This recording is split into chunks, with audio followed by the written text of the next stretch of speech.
Good morning, cupcakes. This is the anticupcakeizm podcast. We're on episode 8, I believe. Today, I got my good friend Dakota Caldwell here with me today. I just tattooed you not too long ago. Yeah. Which is actually looking freaking awesome. Yeah. It looks like it's still healing up a little bit. Yeah, it's healing good. Yeah. Fast. I love that transition right there. Yeah. Me too. It's kind of hard to show the camera right now, but he's got like some foresty stuff into a space theme, and I had to figure out a good way to transition that, and we ended up adding some mountains with a northern light effect, which is looking freaking cool, really, honestly. But while I was hanging out with him and getting to tattoo him that day, realized that he has just like a really, really cool outlook on life. Yeah, which is really, really neat considering you are in a wheelchair. Yeah. I think that it would be really easy for someone to kind of go the other direction with that and just be like, oh man, life sucks, poor me, yada, yada, yada. And that's not the case. It's not really how. So I guess, what has life been like for you in this chair, and how did you tell them? I know you were already explaining this to me, but tell them kind of how you ended up here and all that. Yeah. Yep. So I was born with spinal muscular atrophy. Me, my brother, and my sister, we were all born with it. I was able to walk until I was 12 years old. It's like a progressive disease where it just over time it got harder and harder for me to walk, and then I was eventually able just to stand, and then I couldn't stand anymore. So since I was 12 years old, I'm about to be 23. So for the last 10 years, I haven't been able to walk. I feel like the hardest part was definitely like school, being younger, because you just see all these kids doing all this fun stuff, and it's like, I wish I could do this stuff. Being an adult now, it's easier because I have a way better perspective. When I was younger, I couldn't really see things through the lenses I do now. Mm-hmm. But I still, obviously, there's a bunch of stuff that I want to do that I can't do, and that obviously gets to me sometimes, but I try not to let it get to me because I only got one life, and I'm trying to live it as happy as I can, honestly. Right. Do you feel like there's advantages to it? Like, do you get things that normal other people wouldn't, I guess? I mean... Yeah, I find that I feel like I'm a lot more understanding than a lot of my other friends and stuff, and just people I know. Mm-hmm. I can just see things from a different way than they can and understand it from their perspective, and it's more of a humble point of view. Yeah, it's made me a lot more grateful too, because I'm grateful for what I can do, because there's a lot of people in wheelchairs who can't do as much as I can, and like can't even open doors or lift their arms up or do anything like that, and I can still do all that stuff. I can still relatively live a pretty fulfilling life. Like I can take care of myself fully and still go out and do stuff. So yeah, very grateful. And then last time talking to you, it sounded like they had come up with a treatment that had progressively slowed it down a lot. Mm-hmm. Yeah, so they came out with this medicine. At first, I was getting injections in my spine. That was the first thing that they came out with. It was once every 3 months. They had to take spinal fluid out of my spinal cord, and they would inject it with medicine. And I did that for about 2 years, but I had a lot of bad effects because my spine's crooked too, so they would miss a bunch. And there was one time where I was literally stabbed like 40 times them trying to find the spot. And then there was times where they couldn't find the spot, so I would have to reschedule it for a couple weeks from then. And it was like, but then they came out with a medicine that you can just take orally, and after a while I switched to that. I was trying not to because it just seemed like the spinal injections, like that was the way it was supposed to be. But I got so sick. I had spinal migraines. If you don't know what that is, you can't even like sit up. You have to lay flat on your back. If you sit up, you get super dizzy. Your head's just killing. And it was like a week long. I couldn't even sit up. So after that, I was like, yeah, I'm not doing this anymore. And I switched to the oral medicine, and it's been the same. It hasn't really been any different. And it's definitely slowed down my progression since I started that when I was 16. And I'd say I'm pretty much right around where I was when I was 16. That's pretty cool. Yeah, that's pretty cool that they've got something that can slow that down for you. So all the way from 16 too. And so how old are you now? I'm about to be 23 next month. Okay, Yeah. so that's a long time, actually. Yeah. So, what was it like, kind of, I guess, all the way up to 16? I mean, other than the spinal shots and stuff like that. But so, did you like progress and learn some things like as a kid and get so far, and then it just kind of like started to regress, and then Yeah, so like I learned to walk and everything, and I couldn't really like full sprint how most kids could, but I could run a little bit. But then I couldn't run, and then I couldn't walk. But when I stopped being able to walk, I would see the progression because once a year with my disease, I have to go get a checkup, and they like test everything just like to see your motor skills and everything.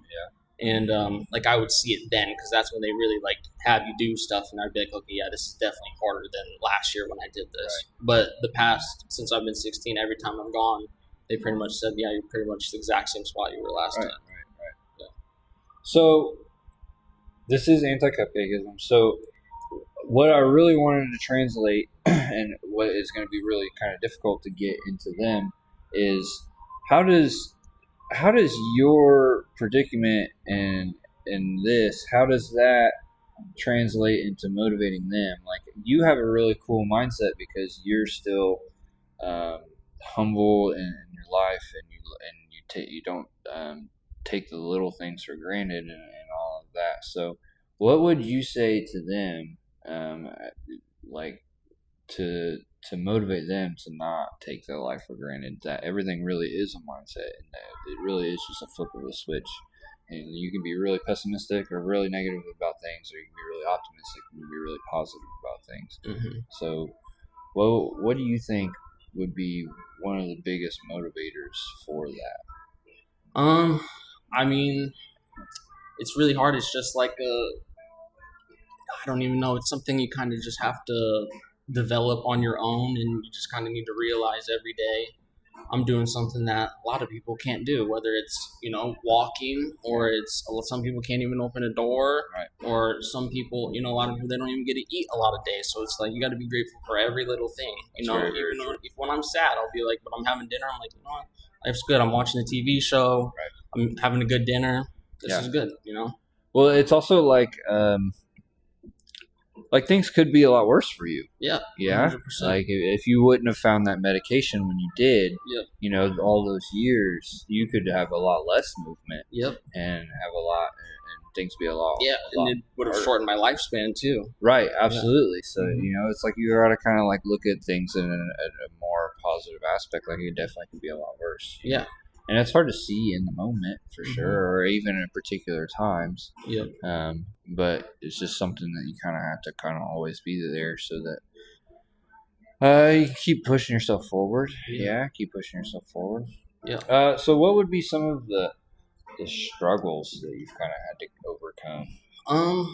I mean, really, a lot of the struggles are mostly just mentally, just having to get over not being able to do things that other people can. Like, certain transfers are really difficult for me. Like, I have to have like my bed at certain heights, so it's easy, just smooth transition. Something's like a lot higher than my chair, it's really hard for me to do that. Yeah. I mean, I can't drive yet. That's like a very long process, an expensive process for me. That's something that I'm like, dang, if I could drive, I feel like my life would be a lot different right now. Yeah. We kind of talked about that too last time, where, like, thank God you had found something that slows the rate, because it would have gotten to the point where even if you did learn how to drive, then eventually you would lose that ability too. Yeah. Yes, and because when they make it so somebody like me can drive, they make it specifically to your needs. So if I would have continued to progress, then my equipment would have become out of date for me. Right. Yeah. Do you think it would have gotten to the point to where they would even been like, "There's no point"? Yep. Yeah. Yeah, that's how it would have been. They were like, "We really can't." They would have been like, "Can't really do anything for you because you're just gonna need new equipment years down the line, and who's paying for that? Unless if you can really afford to keep doing that, and you're paying out of pocket for that. That's the only way they would do it." Right. So, you have we kind of thought you have a van. Yeah. But it's not one that you can drive. No. It's one that you can fit in. Yes, when people can drive me around. Yeah. So, would that be the same van that they would just retrofit into, or would they have to completely do something else? So the van that I have, I will have to get a new van because when they do the modifications, it has to be within 10 years old. And the van I have is from like 2008. It has to have below 50,000 miles. Yeah. Like there are a lot of things that dictate what if they can do it because they want to make sure we're not going to do this to a van that's going to crap out in 2 years. Right. Which makes sense to me, but that makes it a lot more expensive because then you have to get a good van. Right. Yeah. There's actually a guy here in town who's also in a motorized wheelchair, and he has a Silverado. Mm-hmm. I wanted to actually tell you about this, but he has a Silverado, and the back door and the front door are welded together, and it's all in like some sort of system. I don't know the engineering behind it, but they come out of the whole truck, and then it lowers down, Yep. and then he can drive up on there, and then it picks him up and puts him back into it, and then he's got all hand controls and stuff. Yeah, I've seen those before. I've been to I've been to some like muscular dystrophy events and stuff, and they'll always bring vehicles and stuff and show it off, and they'll let people get in them. I'm sure that's just crazy expensive. Oh yeah. And does insurance help with anything like that? So insurance covers $15,000 for the vehicle modification, but they don't cover the actual vehicle, and the modifications are a lot more than $15,000 too. They're for like my specific needs, I think it's around like 60,000-70,000. So, and then on top of a good van, so you're looking around $100,000 probably. Yeah, because you don't want to put all that into a van that's just going to crap out on you. Yeah, you can't. They won't even do it. Yeah, I know. Yeah, it's got to be halfway decent. Mm-hmm. That's unfortunate. Yeah. They would think that there would be more help programs for things like that. Yeah, they really don't help out that much. There's I am in works with like Muscular Dystrophy Family Foundation, MDFF, and they help out people with muscular dystrophies. They actually give away 2 vans a year. Okay. But they give away vans that are like ones that people can be ridden around in. Yeah. So, but I mean, still, that's a big help to a lot of people because a lot of people in wheelchairs. That's another thing I'm grateful for. I'm glad I have a van I can be driven around in because a lot of people can't. And they don't have vehicles. Like I always know my mom was telling me about people she knew inside the MDFF, and she'd be like, yeah, like I need to go help them give him a ride because the mom doesn't have a van. Like that's horrible. I couldn't even imagine that. Or not even being able to have a power chair. Yeah, like, that would be really difficult. That would be extremely difficult. I wonder. Is there like other charitable communities and stuff within it? Is it? Yeah, I mean, there's other ones, but I mean that's pretty much the main one I've pretty much been through. They have them all over the place. It's all nonprofit organizations. That are just trying to help out. Stuff like that is so hard to get money and awareness and raise things for. Yes. Yeah, that's really difficult. I wish. I've tried to do charities before, and me as a personal entity, we can do, or as this small of a group, we can do okay, but it's usually never like what an organization like that would need. Yeah. Like for me to try to raise 10K, like that would take forever.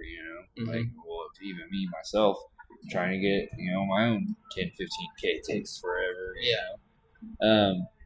There's power in numbers with stuff like that, though. But I do wish that I could get involved in like a group or something. So maybe someone will comment and be like, "Hey, you should get involved in this," or "You should look into this." Some starting level organization. That would be a couple thousand would help out a lot. That would be really cool. Yeah, for sure. All right. I know you had a couple questions for me. Let's kind of work through some of those too. All right. Yeah. Yeah. And what are you feeling? Tattoo questions or like life questions? Let's go life questions. We're still on a life train. All right. Let's see. If you were not a tattoo artist, what do you think you'd be doing right now? So I talk about this a lot actually, but before all of this, I was a truck driver, and I loved it. I absolutely loved being able to travel around and see all the country, and there's good money in it, and you're not really spending a lot of it. You can kind of be wherever you want, go do wherever you want. Yeah. The issue is my kid. I ended up quit doing that just so I could be home with him and be here for him. which I would never give that up.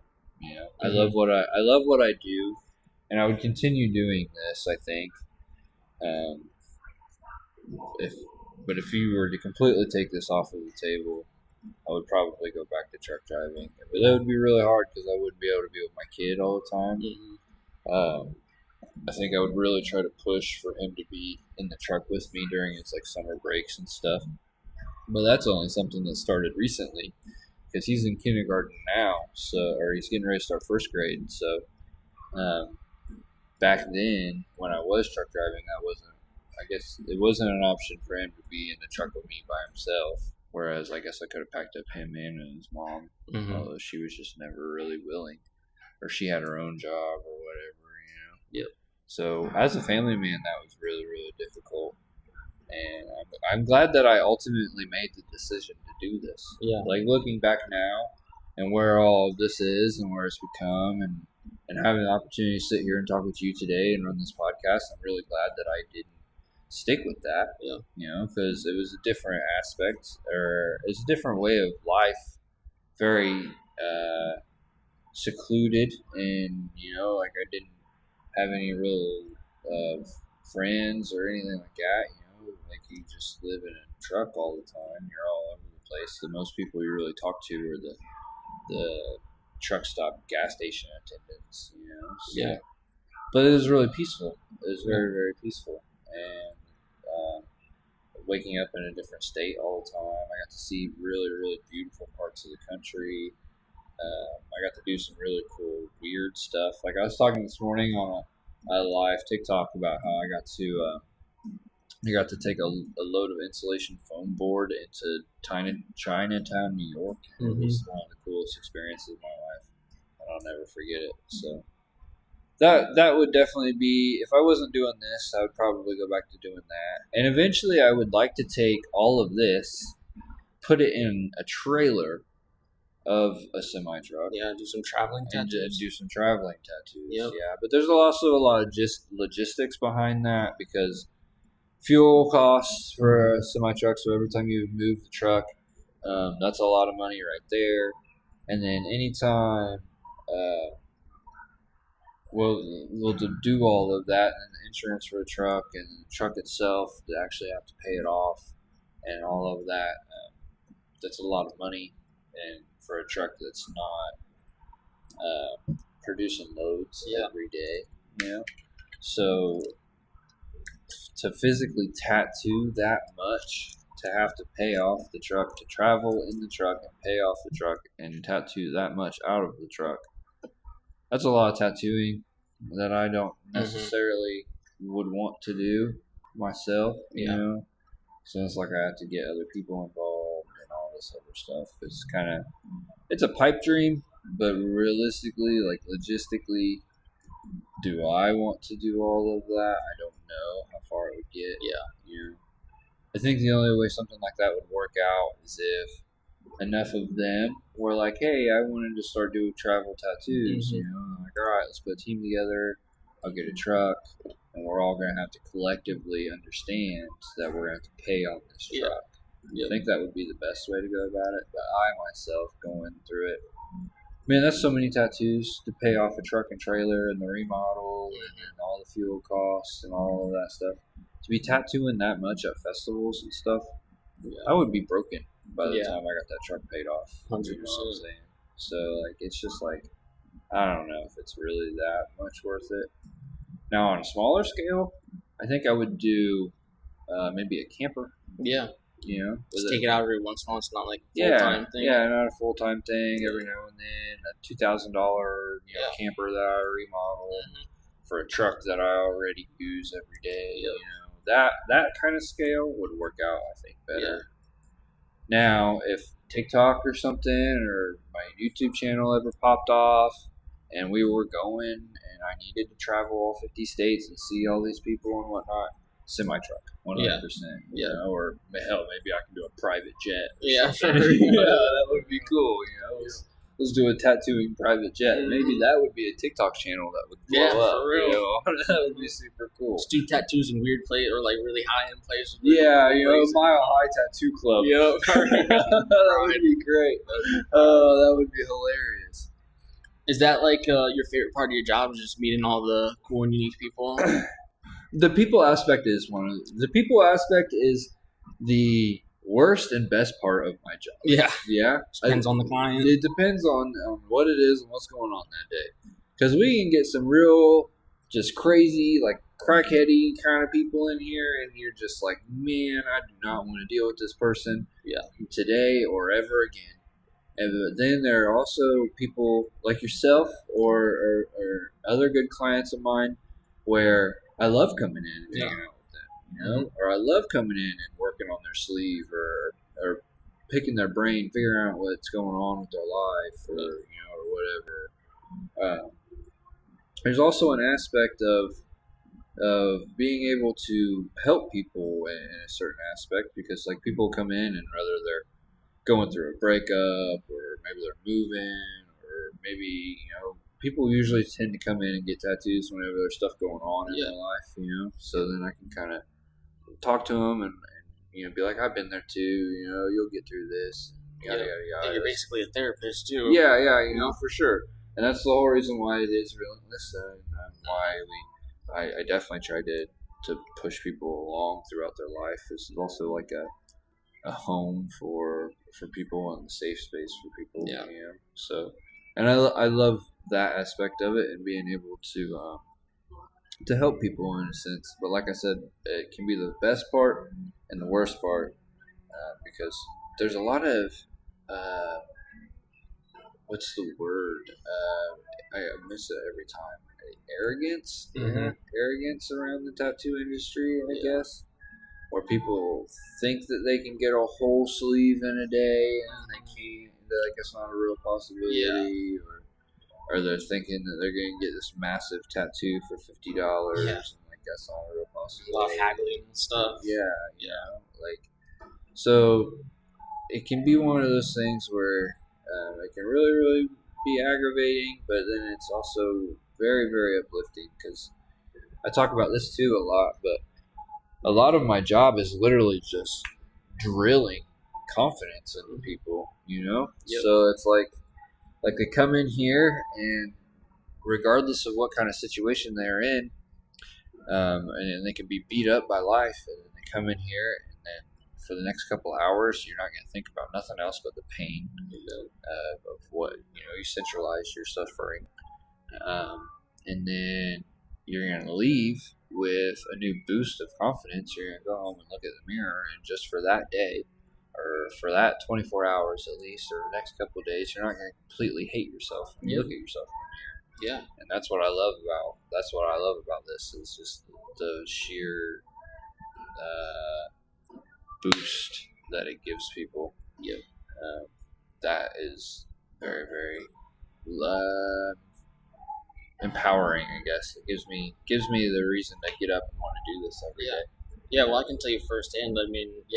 Tattoos, that's probably the biggest confidence booster I have. That's like the thing that makes me feel the most comfortable in my own skin. It's like, that's the main thing I ever get complimented on out in public, or complimented my tattoos, and it's like, it makes me feel good about myself. Because before I had a lot of tattoos, I wasn't really getting complimented that much, but now that I'm getting a bunch of tattoos, I'm getting complimented more often. It's like, it makes me feel a lot better about myself, for sure. Absolutely. And I'm sure you get, I'm sure you draw a lot of attention as it is whenever you're out in public, so it's like, let's give them something to look at. Yes, that's my mindset too. I'm like, I'm not just going to be the guy in the wheelchair everybody stares. I'm going to be the guy covered in tattoos in the wheelchair that everybody's looking at. That's my whole mindset with it. Yeah, I'm here for it. Yeah. And it's a conversation starter too, that's other than just your chair. Yes. It's like, oh man, I love your tattoos. Like, you talk about your tattoos and whatnot. That just kind of like gets people off of it. And then it also segues. You can segue into like, then I'm in the chair, and then I've got this great view on life, even though I'm in this chair. And you should have a better view on life because you're not in a chair. Like, I think that's super cool. I really do. I love that you have that mindset. I know I briefly talked about this last time you were in here, but I spent some time taking care of special needs before truck driving and doing all of this.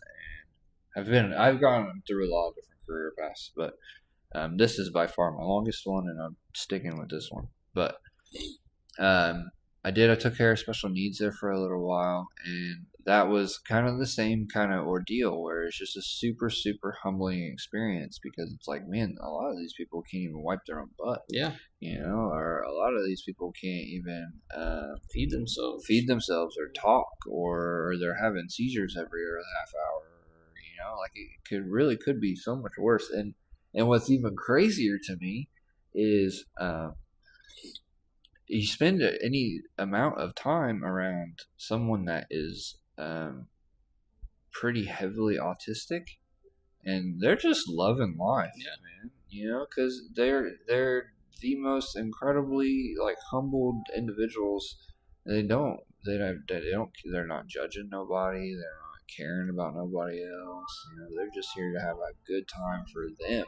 And when you adopt that practice into your life, I'm here to have a good time for me, no matter what's going on, no matter who's judging me, no matter what crap scenario or crap hand of cards I've been dealt.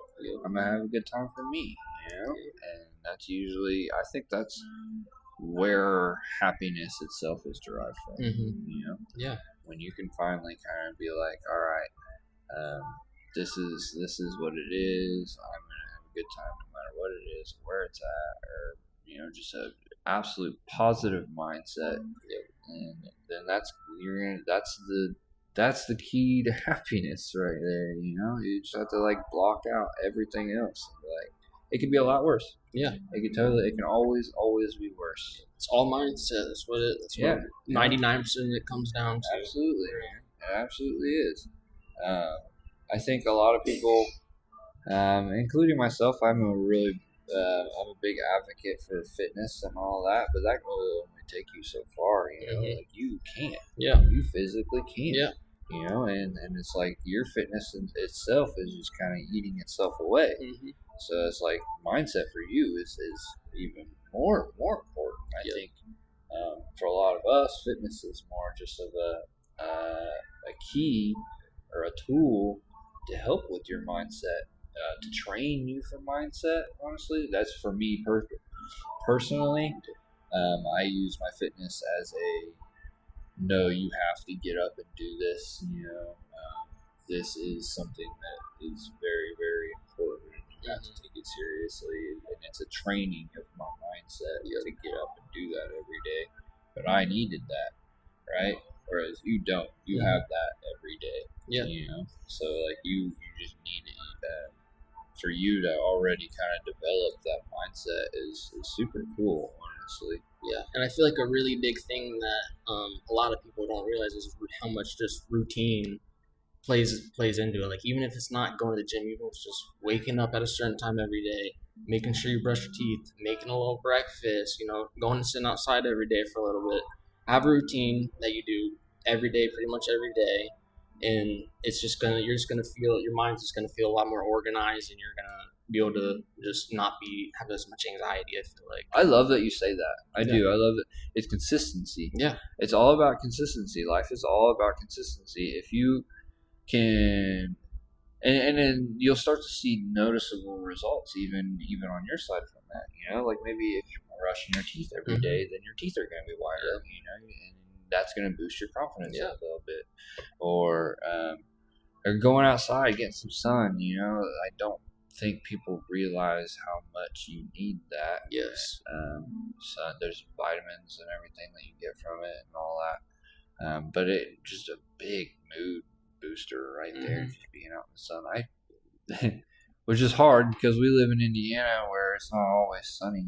It's cold outside sometimes. I go through the worst seasonal depression. The worst seasonal depression. Yeah, we all go through it a little bit for sure. Yeah, I think we all do for sure. Especially in Indiana because it's bad here. And it seems like the winters just take so long. So it seems like we get a short 3-month span of Yep. warm weather, and it's right back to being Yeah, cold. we got like May to August, and then after that, It's not fun it's anymore. not fun anymore. Yeah, It's either everything raining or else- it's snowing or it's freezing cold. everything else sucks. Yeah. I lived in the South Alabama area for a little while before my son was born, and one time it got cold enough to where there was like a little bit of an ice layer off over everything, right? Mm-hmm. And I showed up to work and everything, and there was no one there. And I'm calling my boss and I'm saying, "Yo, man, what's going on? What's going on? There's no one here." And he's like, "We closed. In fact, all of Alabama is closed. So why are you at work right now?" He's like, "Go home." And I was like, "Oh, well." They don't know Indiana weather. That's the Yeah, problem. I was like, I didn't think nothing of it. Yeah. Like it wasn't even that bad outside. I got here just fine, dude. Yeah, I got here just fine. I got home just Yeah. fine. I had no problems. It was like a 45-minute drive all the way to work. Yeah. Too. But they're not set up for it down there. Yeah. They don't have the salt trucks or anything like that. So it's a different world, different culture. Definitely. All right, man. Did you have any more questions? Yeah. We're probably gonna be wrapping this up here relatively Yeah, soon. I guess just something I was kind of interested in was like, what's like the one client, like the worst experience you've ever had to? I feel like that's probably a question you've gotten a lot, but Worst experience. yeah, like something that just sticks out there. Like, yeah, that guy was horrible. So the last shop, the old shop, it was in the downtown with Barlow's Barbershop. Somewhere in that close vicinity, there's a halfway house with the UAW, and we had always gotten some kind of weirdos out of there. But this one particular girl, she came in and immediately was asking about this big old tattoo, and I could immediately tell her she didn't have the money for a big old tattoo. And we eventually kind of got her talked into doing just a little tattoo, and it was a cross, and I did it, and everything's fine. Well, after that, then she was like, "Okay, I really want a big tattoo." I'm like, "All right, fine, I'll schedule it for you." Well, the day of her big tattoo, she's texting me that morning. She says, "I want numbing cream." Okay, fine. Let's go meet at the shop. I'll put numbing, because numbing cream has to be put on 2 hours before. So I put her numbing cream on, and as I'm putting her numbing cream on, she says, "Okay, I still have to go to the bank and get my money, and then we'll be ready to go in a couple hours." I said, "Okay, cool." We finally get to her appointment, and I'm cleaning all this numbing cream back off of her, and she now persists to tell me that she doesn't have any of the money. Yeah, she doesn't have any of the money, and that she's asking me to do the tattoo on credit. And I'm like, absolutely not. Like, no, absolutely. That's not how this works. I'll never see you again. Well, she starts just bawling in the middle of the shop. And again, I'm in the back of Barlow's Barbershop, so there's a whole barbershop full of, barbers and clients. Like, what's going on? Yeah, they're all like, "What's going on?" She's bawling and bawling. I'm like, "If you can find the money, I'll do your tattoo." And this has been, it's been a half hour, 45 minutes, like you're wasting my time at this point. Still can't find the money, And finally I'm like, "You gotta go. Like you're driving everybody nuts up in the barbershop, you're driving me nuts, you're wasting my time. I don't even want to do the tattoo anymore. It's not even worth it." And she's just bawling. We eventually had to go get a police officer. Like I said, we were right across the street from, of course, the courthouse, so there's always officers around. But we ended up having to go get a police officer, and we had to have her escorted out of the barbershop tattoo shop. That's crazy. It was a mess, man. And I have so many crazy stories like that. Like, one time we found a dollar bill folded up along the ground, and I have a suspicion of who it came from, but I don't want to, But and inside of it had crystal. Yeah. So I was like, really? Like, and this industry, it's still everybody. Yeah, and it's still got that kind of like rough around the edges kind of aspect to it. So back in the day, people coming in with dollar bills with some rocks in it, that was a normal occurrence. Whereas today we try to get away from that. But it still happens a lot. Do you think it's as bad? I think it's getting better. Getting for better? sure. I do. I think it's getting better for sure. But it's it's also like it's still there. Yeah. You know? Or one of the things that really kind of drives me nuts is I'm a dad, right? So I genuinely have to tattoo during like business hours most of the time, or every other weekend. Whereas back in the old days, most of the time tattoo artists were speedballing and after hours, all the way till 2 o'clock in the morning, and just blasting out a bunch of tattoos. So now it's like these old people or people that are still accustomed to that, they'll message me and be like, "Hey man, can I get a 4 p.m. appointment? I want a full back piece." And I'm like, "Bro, I'm not gonna be here till 2 o'clock in the morning. I'm not doing that. Like, no."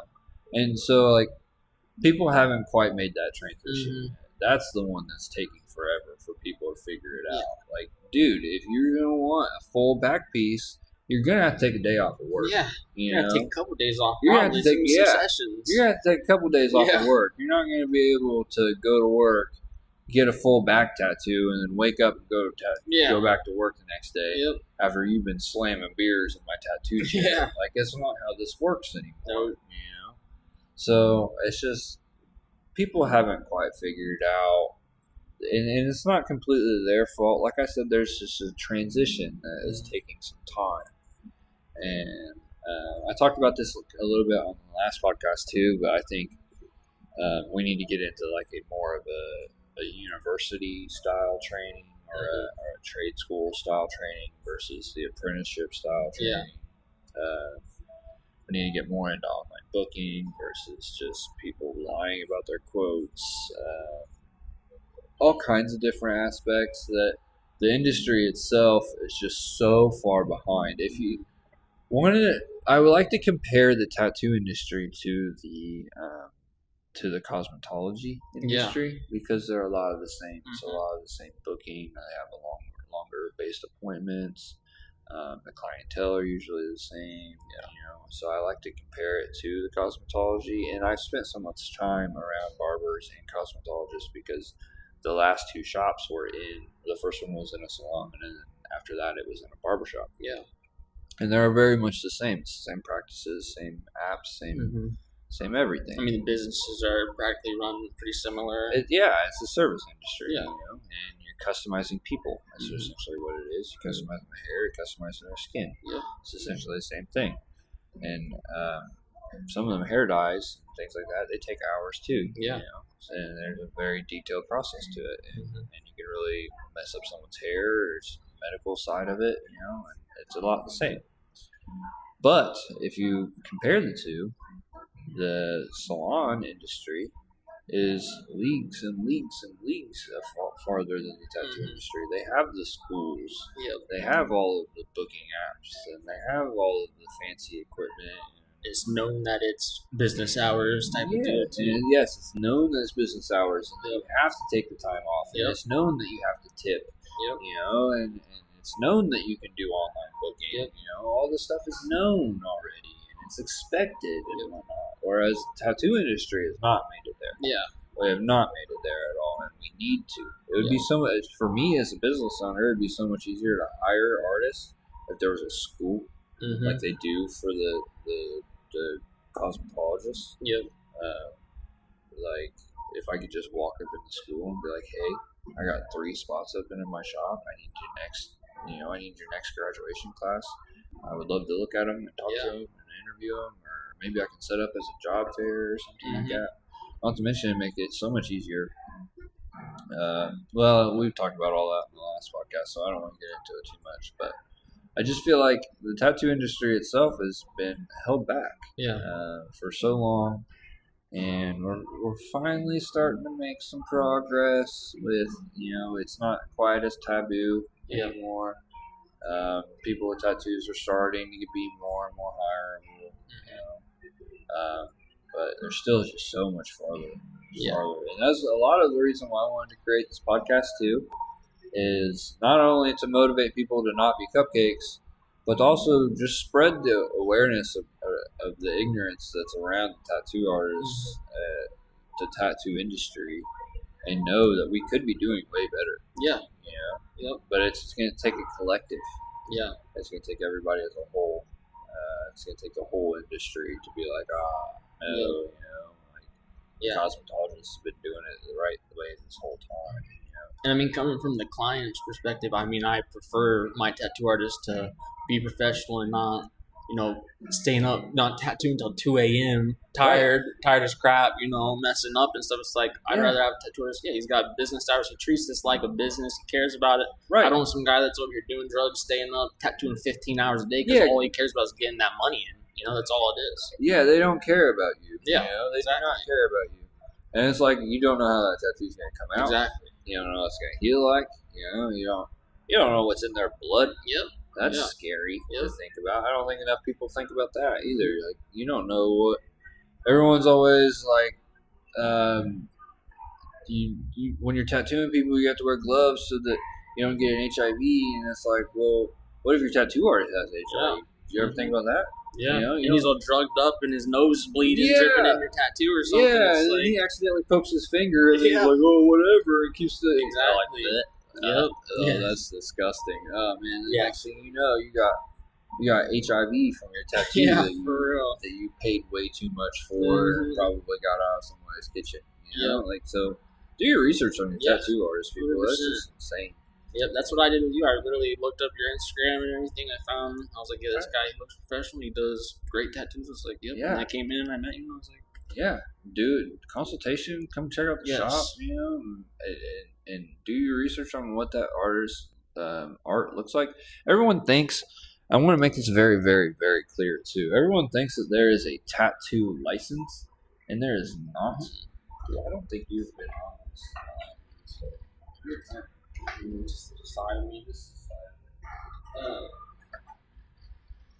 There is not a tattoo license. There is not. There are tattoo permits, but that is very, very different. Yep. You have to have your bloodborne training, which you can do that online in most states. I think California and maybe certain parts of Chicago are the only ones that make you go to a physical bloodborne training class. And then there are the requirements for the space that you tattoo in, but there is not a requirement on being a good or bad artist. Yeah. So, like, the government does not care if you are good at what you do or if you are bad at what you do. All they care about is that you're not giving other people STDs. Yeah. That's really all it is. Yeah. That's all they care about. People sick and stuff. Yeah. As long as you're not making people sick, you got a clean environment. Yep. That's all they care about. It's not. There is not a license for this. That is one of the biggest misconceptions. People are, oh, where'd you tattoo license? He's a licensed artist. That's not. That doesn't exist. No. Like I'm a permitted artist. Yeah. And that's only in the state of Indiana. If I were to go into Tennessee or Kentucky or wherever, and that I need to talk to that county's health department, and tell them, like, hey, here's my paperwork. I need to tattoo in your county, and they, as long as everything checks out, they'll be like, all right, cool. They're probably gonna want us to come see the space, and I think it has to be underneath a shop permit, actually. So the shop, because the shop has to be investigated too, which is where you get the guest star. You get the guest stars in the other shops. Yeah, because you need a shop permit for your artist permit to go under. So that's probably how that would work. You'd have to find a shop, tell them, hey, I want a guest star in your shop. They approve it, tell the health department, and then you got to go talk to the health department underneath in that county. Yeah. So there's not an actual license behind it. It's just a bunch of permitting from the health department. And then your space has to be clean. And I think that's one of the biggest misconceptions that people don't realize.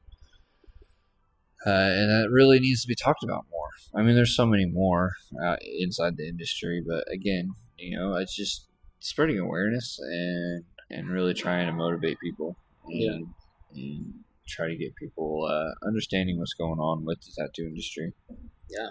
All right, man. Really need to start wrapping this up. I really do appreciate you for coming in today. Yeah, I appreciate you having me on, dude. Yeah. I had a good time for sure. You live pretty locally, don't you? Yeah. I just watched it. It took me 20 minutes. So Yeah. it was easy. Yeah. It's a nice day for it too. Honestly, nice and sunny, not raining. I would have felt really bad if you came all the way in here in the rain or something like that.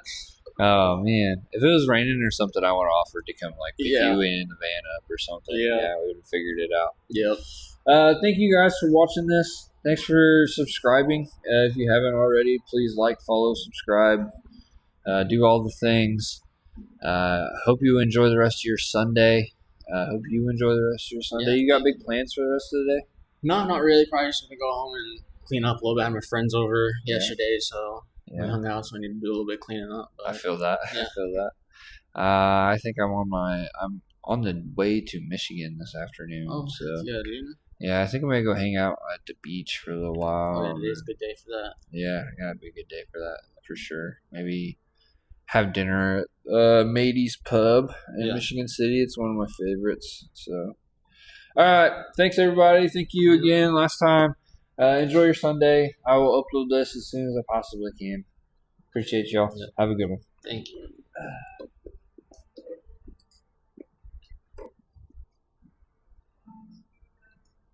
How long did